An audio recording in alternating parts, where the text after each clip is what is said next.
México tiene el rostro de la creación.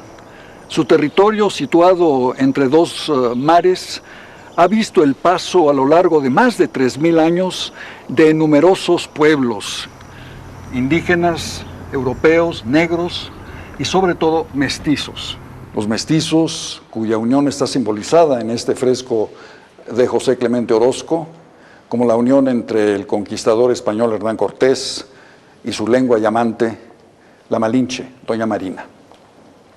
En esta serie de televisión, El alma de México, quisiéramos ofrecer un panorama de las grandes realizaciones artísticas del pueblo mexicano a lo largo de 3 milenios.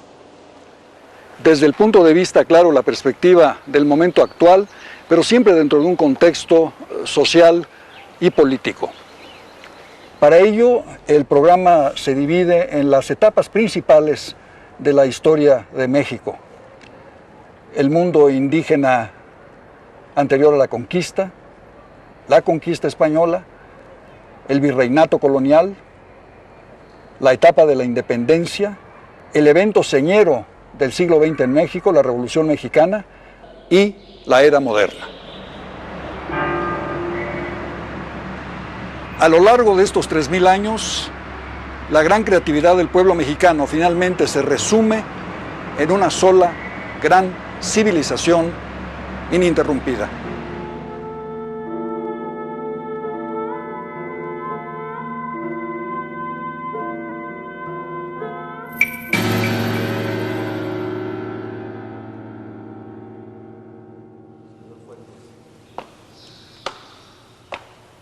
La desaparición de la cúpula protectora de la monarquía española que nos había gobernado durante 300 años dejó a México y a las nuevas repúblicas hispanoamericanas desprotegidas y a la búsqueda afanosa de nuevos modelos políticos y culturales. Rechazamos la tradición española por colonizadora y explotadora. Rechazamos la tradición indígena considerándola bárbara. No nos quedó más recurso que la imitación extralógica de los modelos más prestigiosos del momento, es decir, los sistemas de los Estados Unidos, Inglaterra y Francia. Era fácil imitar estos modelos. Lo que era difícil era aplicarlos a un país como México, después de 11 años de guerra cruenta, 1 millón de muertos y una ausencia de tradición democrática. No faltaron pensadores y políticos que se abocaron a la solución de estos problemas de la extrema pobreza, la devastación bélica y la necesidad de crear un Estado democrático moderno. No bastó. Como el resto de la América española, fuimos sujetos a un vaivén pendular, de la anarquía a la dictadura y de la dictadura a la anarquía. Con la consumación de la independencia, ondeando ya los colores que identificarían a la patria nueva, Iturbide integraba el primer gobierno civil, la Junta Provisional Gubernativa. El grupo heterogéneo, que formaba la verdadera síntesis de los diferentes actores del proceso emancipador, tanto del lado insurgente como del realista, se enfrentaba a la enorme tarea de construir una patria y dotarla de un sistema representativo de gobierno. El primer Congreso mexicano había inaugurado sus sesiones el 24 de febrero de 1822. Al rechazar los españoles la validez de los tratados de Córdoba, el Congreso Constituyente, encabezado por el diputado Valentín Gómez Farías, propone a Iturbide como emperador con el nombre de Agustín I.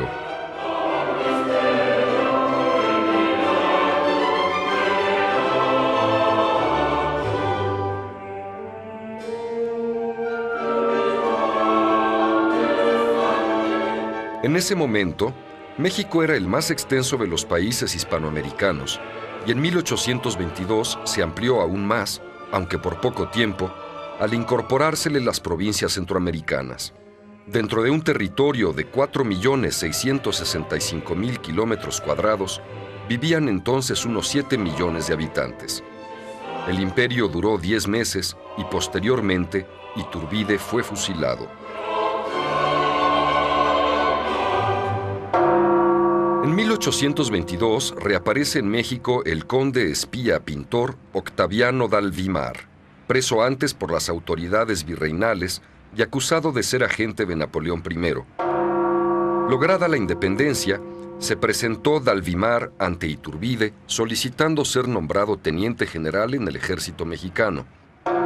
Rehusada su petición, el artista, despechado, tomó parte en una revuelta contra el imperio, por lo que fue aprehendido y condenado a destierro perpetuo. Durante su prisión pintó 2 obras, una de las cuales era una vista de la Plaza Mayor. La primera pintura ejecutada por un artista extranjero del México independiente.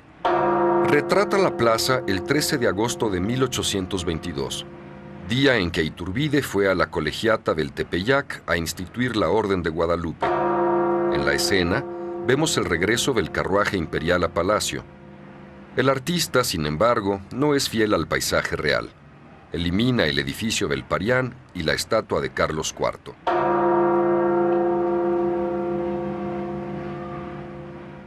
Los primeros dirigentes del México independiente fueron conscientes de la importancia de la educación para consolidar un proyecto de nación.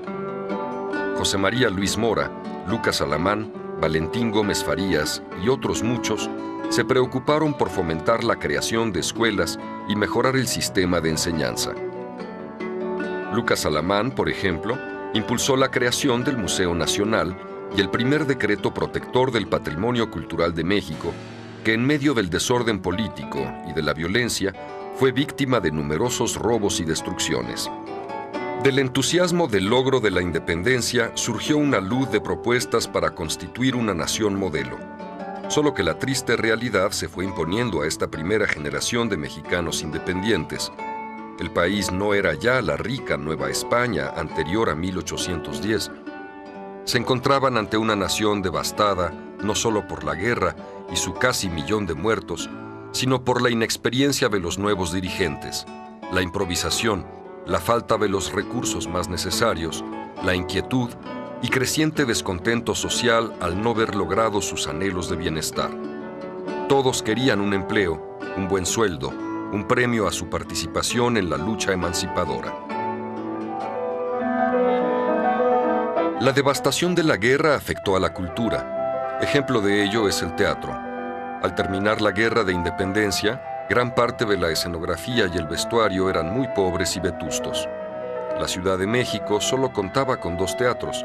El principal, construido en 1753 en la calle del Colegio de Niñas, hoy Bolívar, y el de Los Gallos, inaugurado en 1822. Sin embargo, para 1858, la capital de la República contaba con el Teatro de Iturbide. 15 años antes se había concluido el Gran Teatro Santa Ana, después llamado Nacional. Las artes plásticas nacen a la vida independiente en medio de un academicismo de naturaleza neoclásica, implantado a fines del siglo XVIII y desarrollado en las primeras décadas del siglo XIX. Desde su fundación en 1781, la Real Academia de las Nobles Artes de San Carlos favoreció una vuelta al clasicismo, una voluntad secularizadora de los temas, menos religiosos y más mundanos, el uso de nuevos materiales en las esculturas y monumentos como el bronce, el mármol y el yeso. La figura más representativa del academicismo fue Rafael Gimeno y Planes, a quien se le atribuye la creación en Nueva España de la pintura del retrato moderno, o sea, sin las leyendas y signos heráldicos que antes identificaban al personaje. La Academia dejó de percibir donativos y la dotación real que le permitía subsistir. Pasarían 22 largos años hasta que Santa Ana decrete su reorganización y se le conceda el producto de una lotería nacional para cubrir sus gastos. Una vez reorganizada la Academia, esta vuelve a traer destacados profesores de Europa como directores de las áreas de pintura, grabado y escultura. Se envían 6 jóvenes a perfeccionarse en el viejo continente y se le concede al edificio de la Academia ser el primero de la capital en tener alumbrado de gas. Entre los becarios está Juan Cordero, pintor cuya obra resultó un espejo del agitado siglo XIX. En 1845 le otorgaron una beca para estudiar en la Academia de San Lucas, en Roma, desde donde envió pinturas de gran mérito, como el retrato de los escultores Tomás Pérez y Felipe Valero y el de los hermanos Agea, jóvenes estudiantes también, becados en Italia, y que estaban proyectando un monumento a la independencia, remarcando su carácter mexicano y nacionalista.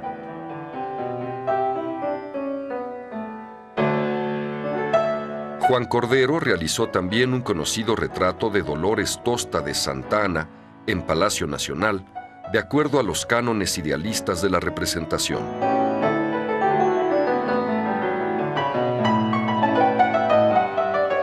A partir del 1848, la Academia organiza exposiciones anuales. José Bernardo Couto es nombrado director poco después, y a él se debe una conciencia del valor del arte virreinal, así como el impulso a una nueva escuela local de pintura.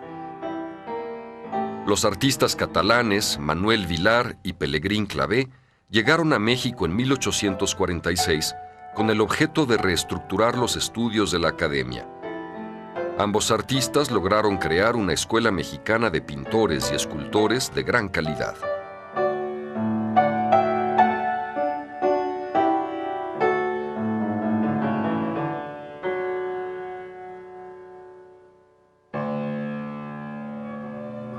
Las pinturas de Pelegrín Clavé y sus alumnos se caracterizaron por el dramatismo que le imprimen a temas bíblicos, mitológicos e históricos.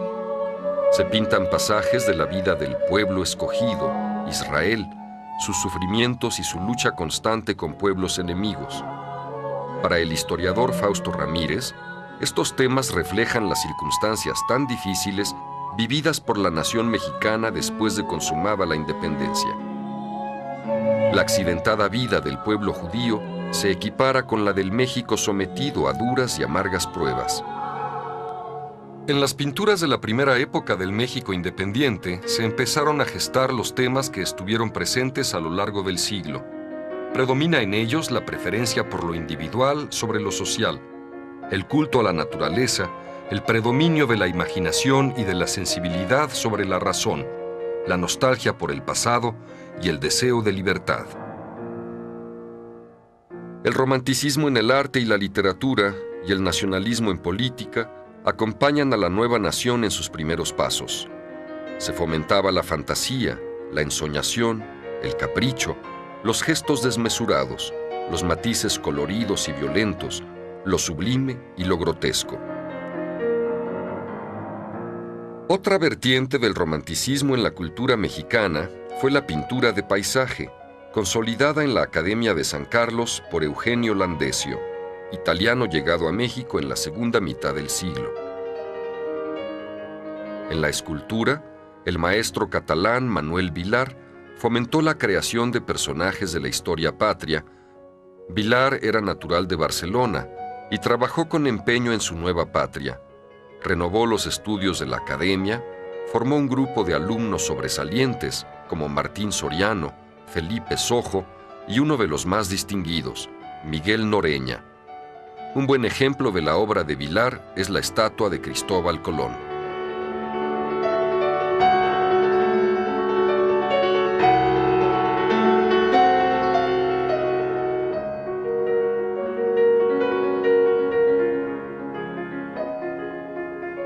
Herederos de las expediciones ilustradas de Alejandro de Malaspina y del barón de Humboldt, artistas europeos arriban a tierras mexicanas a partir del logro de la independencia.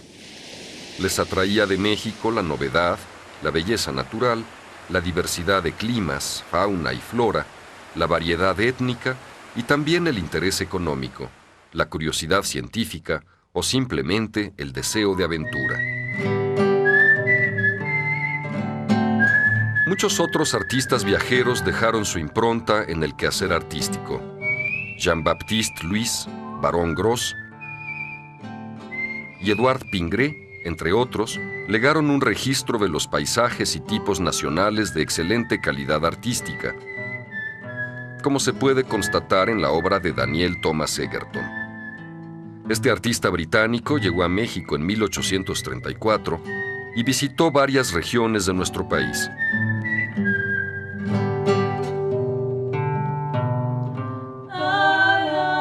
Seis años después, publicó una serie de vistas de ciudades mexicanas como Guadalajara, Veracruz, Puebla, Zacatecas y la capital.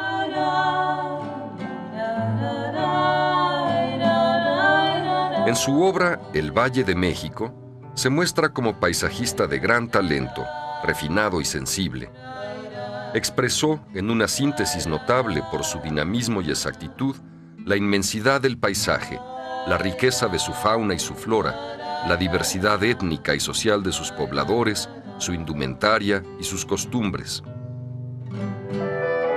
La pintura mexicana de estos años refleja claramente las preocupaciones de los mexicanos, agobiados por la precaria situación económica, la inestabilidad política constante, las invasiones y humillaciones sufridas por México. Felipe Gutiérrez, en El juramento de Bruto, muestra a Lucrecia, violada por el poderoso, y a sus familiares, quienes han jurado vengar la afrenta y liberar a la patria de la tiranía. Rafael Flores, en La Sagrada Familia, desde otra perspectiva, prevé los quebrantos que ocasionará al país la guerra de reforma que siguió a la proclamación de la Constitución de 1857 y lo refleja con la cara angustiada de la Virgen que contempla la cruz que le presenta su Hijo Jesús. En su cesto de costura se ve un paño tricolor, símbolo de la patria a la que aguardan grandes amarguras. En contraste con las pinturas academicistas y románticas, la creatividad popular describe en hermosos y originales trabajos los sucesos, personajes y tradiciones populares. Esta es la vida, obra de un artista anónimo, refleja un espléndido cuadro de costumbres tan sabroso como los manjares de la cocina poblana, atribuidos al pintor costumbrista Agustín Arrieta.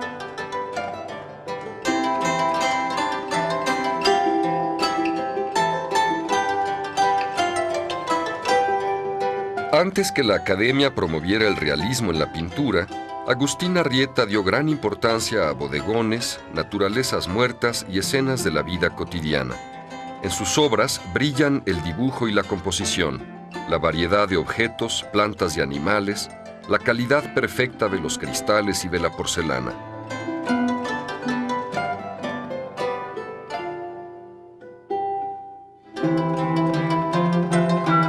Sin un aparente mensaje detrás de la composición, sus bodegones son emblemáticos del colorido y la sustancia de la mexicanidad, que entra entonces, y sobre todo en provincia, en una fase definitoria ante los embates del extranjero y por comparación con el mundo de su tiempo. Otros pintores de provincia, como el jalisciense José María Estrada, muestran otro tipo de vida menos agitado que el de la capital. La niña de la muñeca, de Estrada, refleja paz, suavidad y ternura.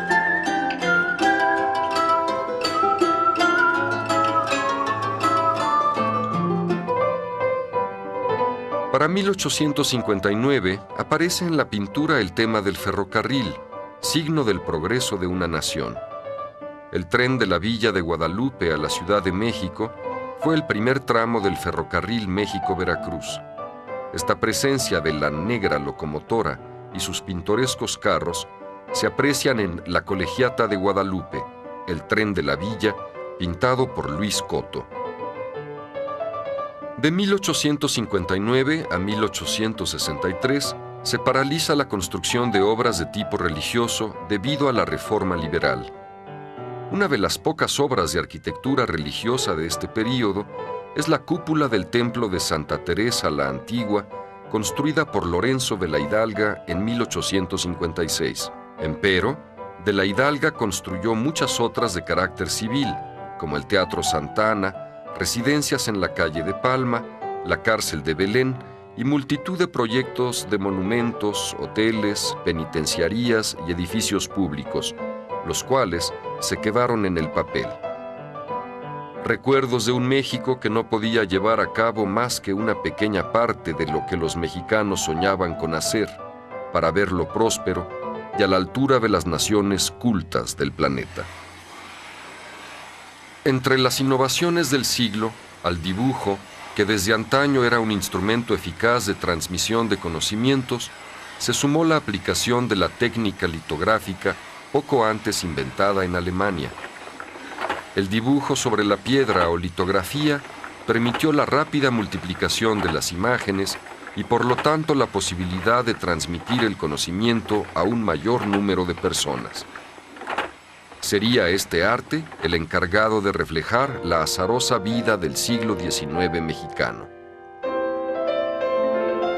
Claudio Linati, nacido en Parma en 1790, había introducido la litografía en México. Inició un semanario sabatino titulado El Iris, en cuyo primer número, en 1826, se incluye un figurín femenino en litografía a color ejecutada por Linati. Ese mismo año, las críticas de El Iris a las dictaduras y a la guerra ocasionaron que el italiano fuera considerado persona no grata y expulsado de México. 2 años más tarde, Linati publica en Bruselas su obra Trajes civiles, militares y religiosos de México, en donde se prefigura la pintura costumbrista de los años posteriores. Las 48 láminas de la obra representan un verdadero catálogo de los tipos más populares del México independiente: el indigente, el seminarista, el escribano público o evangelista, el soldado raso, el oficial, las tortilleras, el aguador, el carnicero, el guardia civil, el cochero.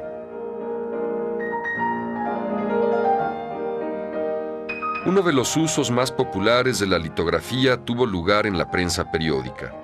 Es sorprendente la temprana utilización de este arte en México si se compara con el uso que se hizo de él en el continente europeo.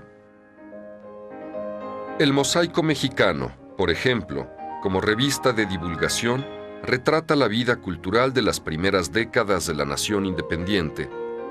Su forma es semejante a las publicaciones inglesas, francesas y españolas de la época, quizá porque casi todos los textos se obtenían de revistas de esos países.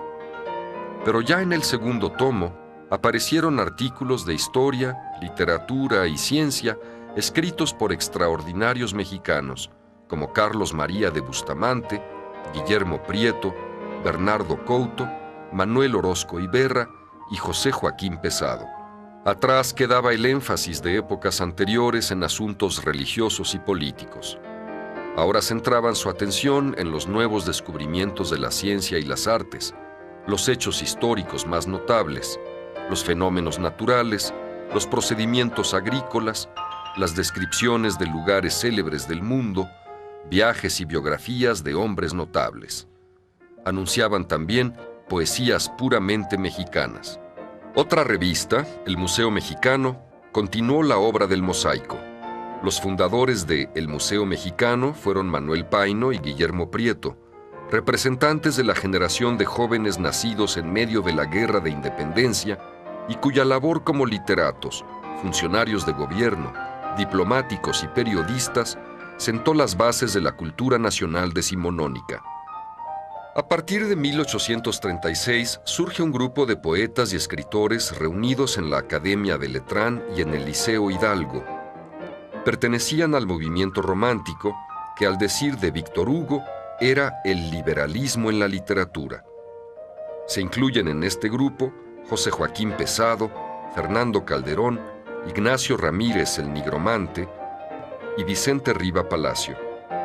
Rescatan al pasado y le dan una función política, ya que casi todos ocuparon puestos públicos de importancia. Entre las obras de historia más destacadas del período sobresalen los trabajos de Carlos María Bustamante, Lorenzo Zavala, José María Luis Mora y Lucas Alamán.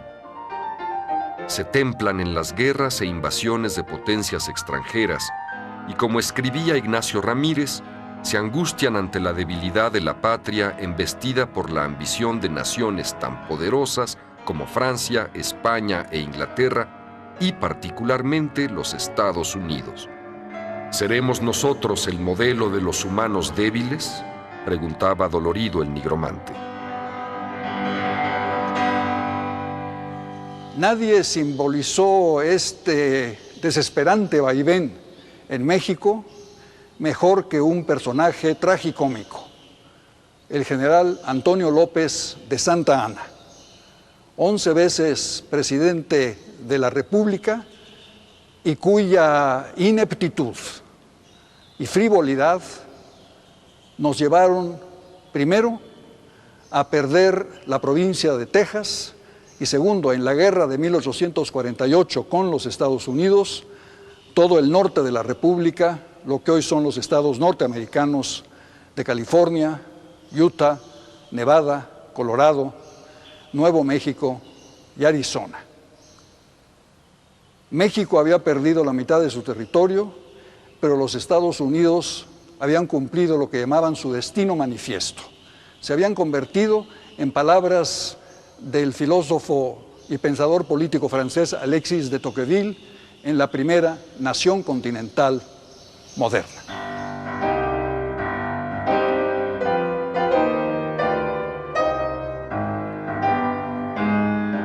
Es en este contexto de amenaza continua desde el exterior, de violencia a flor de piel, de inestabilidad interna y zozobra en las familias, en el que se entienden las estrofas del himno nacional mexicano, estrenado en 1854, con letra de Francisco González Bocanegra y música de Jaime Nuno. La patria, debilitada y mutilada en su territorio, tiene sin embargo energías suficientes para dar vida a una constelación de intelectuales, literatos, hombres de Estado, científicos, maestros y artistas que se sobrepusieron a las amargas experiencias que les tocó sufrir y recobraron para la posteridad la identidad nacional. También existe un progreso médico-científico. En estos años se fundan nuevos centros de asistencia social. En 1842 se crea el Consejo de Salubridad para vigilar la enseñanza de la medicina, para fomentar los estudios de higiene, la vacuna contra la viruela, para visitar los establecimientos de beneficencia, proponer una política sanitaria y formar un código sanitario para toda la República. En 1833 se había fundado el Establecimiento de Ciencias Médicas. Francisco Montes de Oca crea nuevas técnicas operatorias y en 1845 el doctor Matías Beistegui introduce la práctica de la transfusión de sangre y se inicia el uso de agujas hipodérmicas. Guillermo Prieto y Casimiro Castro, uno literato y el otro artista gráfico, hicieron la crónica de ese México. La realidad se refleja vitalmente en la obra plástica del segundo. Casimiro Castro nace cerca de la capital en 1826. Él y la nación crecerán juntos y compartirán los traspiés de la primera infancia, el optimismo de la adolescencia, desarrollarán la creatividad y la energía de la juventud, saborearán los gozos y el acíbar de las penas de la madurez y la prematura vejez. En 1846, Casimiro Castro hace la litografía del mapa panorámico del puerto de Veracruz, dibujado por Francisco García. Es un mapa o vista de pájaro, como se les llamaba a estos dibujos que se hacían desde un globo aerostático. No era fácil hacer perspectivas de cada calle, esbozar los edificios, árboles, monumentos y otros detalles. En el dibujo de Veracruz se destacan 17 edificios y sitios importantes. Las ascensiones aerostáticas eran motivo de gozo para los mexicanos. En 1840, el europeo Guillermo Eugenio Robertson y el mexicano León Acosta asombraron a la multitud con su osadía. Pero el más famoso aeronauta de ese siglo fue sin duda don Joaquín de la Cantoya, que por más de 50 años divirtió gratuitamente al pueblo con sus globos de manta y canastilla de mimbre y con los tremendos porrazos que recibía de vez en cuando en sus atrevidas piruetas.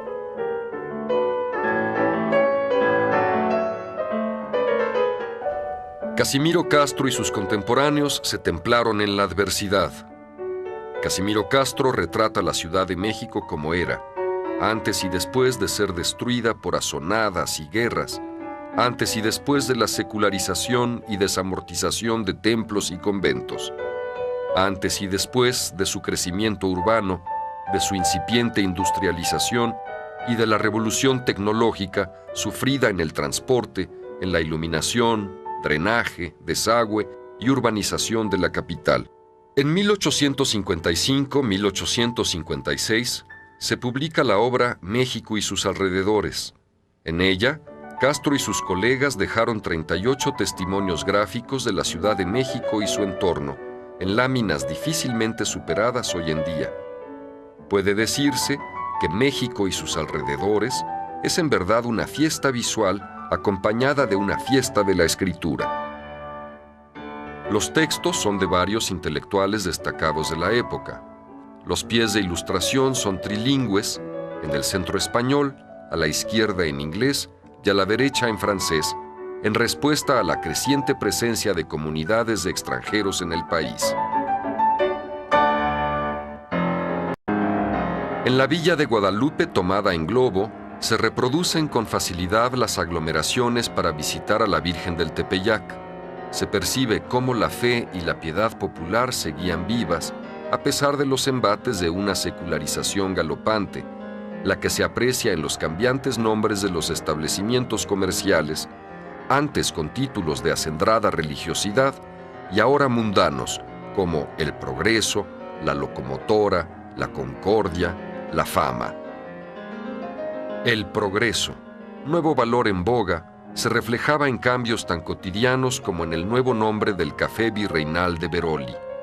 Ahora este se había transformado en un café con una fonda en los altos, bajo el rimbombante título de Sociedad del Progreso. Sus parroquianos, los cabezones o intelectuales de la época, le llamaban simplemente Café El Progreso, y allí se daba cita lo más granado de entre los poetas, escritores, periodistas, novelistas y artistas. Se notaba un cambio en las costumbres.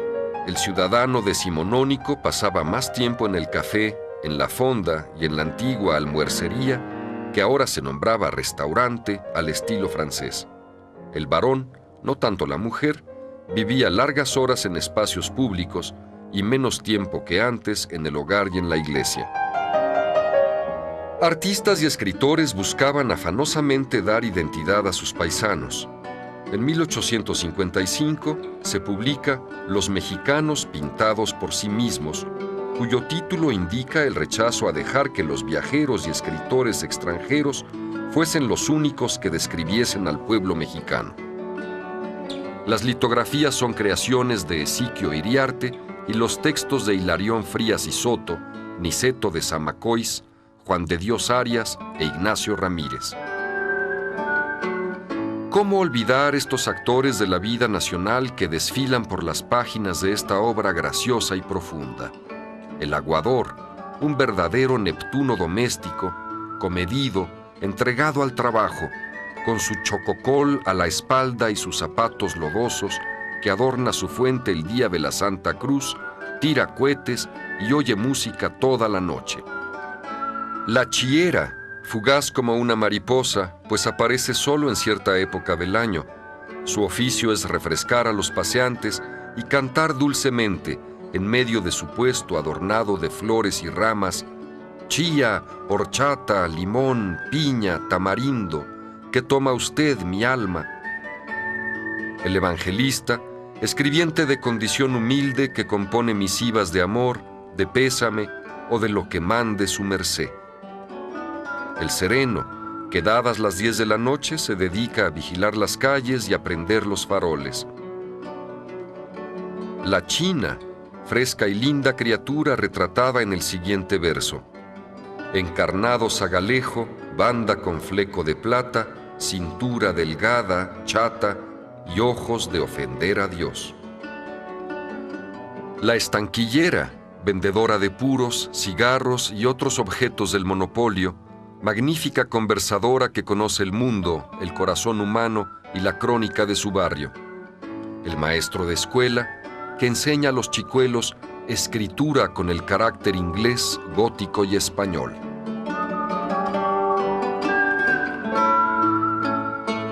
Entre 1858 y 1861, el país de estos pintorescos tipos nacionales vuelve a zozobrar y sufre una guerra civil.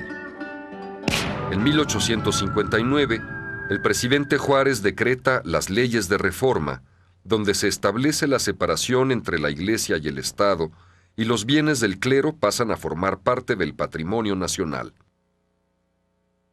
Liberales y conservadores se disputan el poder con las armas. Vencidos los conservadores en 1861, aún no se reponía el pueblo de las pérdidas humanas y materiales cuando el presidente Juárez decretó la suspensión de la deuda exterior, medida necesaria dada la penuria del erario. En octubre de 1861, Francia, Gran Bretaña y España acordaron exigir el pago de la deuda bloqueando los puertos mexicanos. Francia aprovechó el conflicto para apoyar a la creación del Segundo Imperio Mexicano a solicitud de algunos políticos mexicanos conservadores.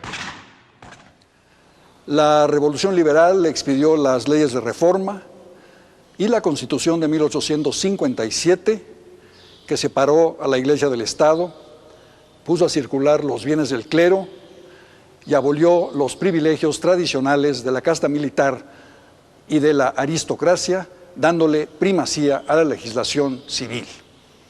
Todo esto, por supuesto, estaba en contraposición a las ideas y programas del Partido Conservador. La lucha entre ambos partidos resultó inevitable, desembocó en las muy cruentas guerras de reforma, culminando con la victoria liberal en la batalla de Calpulalpan. El Partido Conservador cometió entonces el inmenso error de apelar a la intervención de una potencia extranjera para dirimir un conflicto nacional mexicano. Acudieron los conservadores a Napoleón III, al frente del Segundo Imperio francés en su etapa de expansión colonialista. En el mismo año de 1862, Napoleón III invadió México e invadió Indochina, lo que más tarde se llamaría Vietnam. La corona de México le fue ofrecida por un grupo de notables conservadores apoyados por Napoleón al archiduque austriaco Fernando Maximiliano y a su esposa, la princesa belga Carlota Amalia. Esta corona de sombras, como la llamó el dramaturgo mexicano Rodolfo Usigli, trajo a México a Maximiliano y Carlota engañados y enfrentados a una tenaz resistencia republicana encabezada por Juárez, que acabó por expulsar a los franceses y ejecutar a Maximiliano en el Cerro de las Campanas. El destino de Maximiliano fue objeto de intensos debates en Europa. Víctor Hugo le pidió a Juárez clemencia para el emperador. Por el contrario, el tigre Clemenceau, desde el Parlamento francés, demandó su ejecución como un escarmiento para los poderes que quisieran intervenir en los asuntos de las repúblicas americanas. Pero lo que más afectó a la situación fue la larga fila de féretros, de cadáveres de cientos de jóvenes franceses muertos en México, que volteó la situación contra Napoleón III y lo debilitó en su enfrentamiento fatal con Bismarck en la guerra franco-prusiana, perdida por Francia y que estableció el escenario para dos de las más cruentas guerras, enfrentamientos entre Francia y Alemania. Tales fueron las tremendas consecuencias de la aventura imperial de Napoleón III y de Maximiliano en México.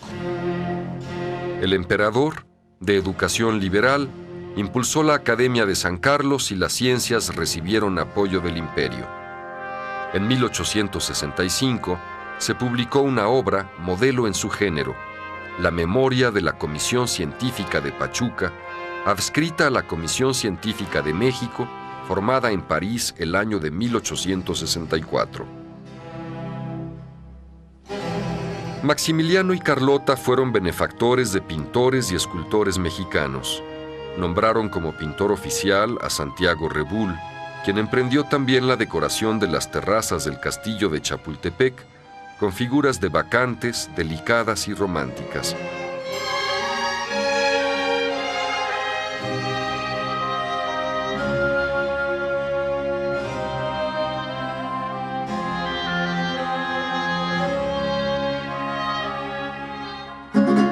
Por otra parte, en el transcurso del siglo XIX, se habían ido difundiendo tipos e indumentarias que hoy identificamos como nacionales. Por ejemplo, el charro, con su cultura del jaripeo, su traje de gamuza o paño, bordados en pita o en plata, su sombrero jarano, su zarape multicolor, su caballo o bridón enjaezado, su exquisita silla de montar y espuelas de plata labrada. Los emperadores quisieron asemejarse a sus súbditos y se vistieron de chinacos con su jorongo y sombrero jarano, el emperador, y con mantilla y rebozo de seda, la emperatriz. Pero todo fue en vano. El imperio de Maximiliano, como el de Iturbide, también resultó efímero.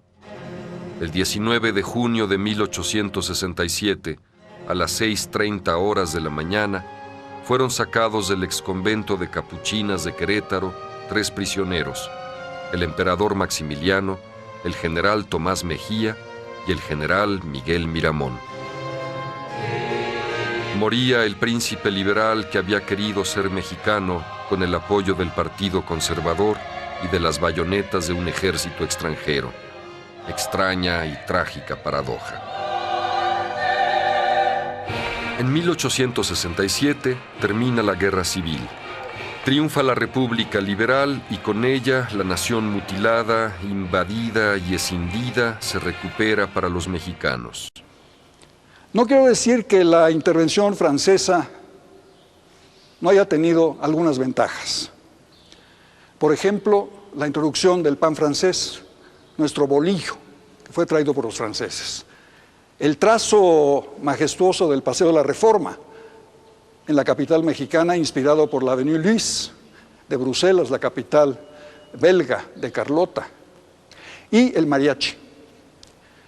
Las tropas del imperio, franceses, belgas, austriacos, húngaros, alemanes, polacos, italianos, bohemios, se casaban con jóvenes mexicanas acompañados de bandas de guitarra, guitarrón y violín llamadas música para el matrimonio, musique pour le mariage, mariachis.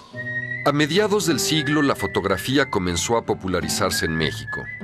Un registro de la intervención francesa quedó plasmado en las fotografías de Maximiliano muerto y las del traje que llevaba cuando fue fusilado. Los daguerrotipos, el papel de plata, los químicos para revelar y las cámaras llegaron principalmente de Francia. Uno de los primeros estudios fotográficos de la Ciudad de México se abrió en la calle de Plateros. Antínoco Cruces y Luis Campa se instalaron en la azotea de un edificio para aprovechar mejor la luz natural. Allí hacían los retratos de damas distinguidas y caballeros de la alta sociedad. Cruces y Campa tomaron fotografías a Maximiliano y Carlota, a Benito Juárez y a otros personajes sobresalientes de la época. En la composición de estos retratos se nota todavía la influencia de la Academia de San Carlos. Con el paso de los años, la fotografía llegó a todas las capas de la sociedad.